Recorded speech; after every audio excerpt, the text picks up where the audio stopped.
الابتلاء الذي يصيب الله عز وجل بها العبد.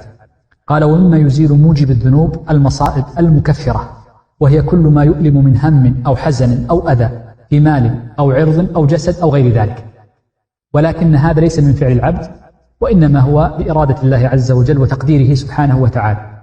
ولذلك لا يزال البلاء بالعبد المؤمن حتى يمشي على الأرض وليست عليه خطيئة. وإذا جيء يوم القيامة وعرضت صحائف الأعمال، جاء أن الناس يتمنون أن يكونوا من أشد الناس بلاء في الدنيا لما يرونه يوم القيامة من تكفير الذنوب ورفعة الدرجات لمن ابتلي في الدنيا. وهذا معنى قول بعض السلف من التابعين كأبي رافع: كانوا يفرحون بالبلاء أشد من فرحهم بالعطاء.